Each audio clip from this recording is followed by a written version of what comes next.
Então, hoje quero continuar tratando sobre nações opressoras aos israelitas, né? Quais foram essas nações opressoras contra os israelitas? Eu estou construindo uma playlist neste canal sobre história dos hebreus, de forma bem básica e introdutória. Estou utilizando um livro, texto básico que está me ajudando, de um curso ministerial chamado Ensinai. A maior parte das igrejas tem esses cursos de teologia nível médio, são chamados de cursos ministeriais. Eu fiz um desses cursos, inclusive, em 2013, já tem uns anos. Estamos em 2025, então já tem 2025, né? Então já tem alguns anos aí. Eu não pude fazer a faculdade de teologia ainda, então, mas ainda pretendo fazer essa faculdade. Aí gravar esses vídeos aqui me ajuda a relembrar, né, muitas coisas que vi lá atrás. Eu não frequento mais igreja, já tem muitos anos, desde 2015, inclusive. Então, gravar aqui tem sido legal, só para ter uma noção. O tópico Nações Opressoras, sobre a história dos hebreus, nos vídeos anteriores eu já gravei 2 vídeos sobre isso, e esse é o terceiro, e precisarei gravar pelo menos mais 2. Mostrei, né, que nações opressoras no contexto do Antigo Testamento são as seguintes: os povos mesopotâmicos, os moabitas, os filisteus, os cananeus, os midianitas e os amonitas, que cada qual desses povos, em seu determinado tempo, oprimiram de uma forma ou de outra os hebreus. Então hoje eu quero tratar um pouco sobre a opressão de quem?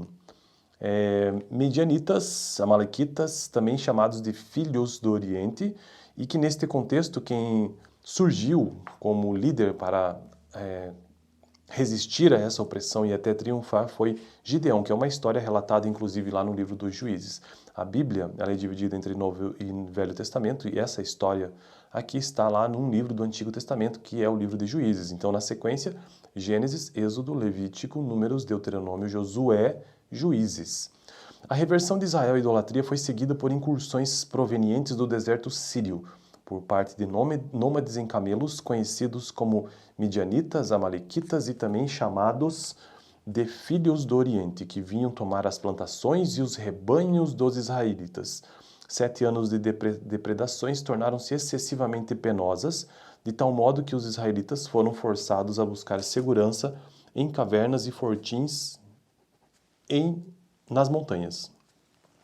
Nesse período dos juízes, em uma aldeia chamada Ofra, um moço, por nome de Gideão, estava atarefado em segredo, debulhando cereal para seu pai, quando o anjo do Senhor o comissionou para que o livrasse o seu povo israelita da opressão dos midianitas amalequitas.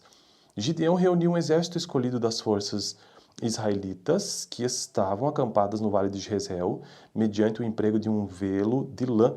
Por 2 vezes deixado às intempéries, ele se certificou de que Deus realmente o chamara para livrar Israel. Esse está no livro dos Juízes, capítulo 6, versos 36 ao 40.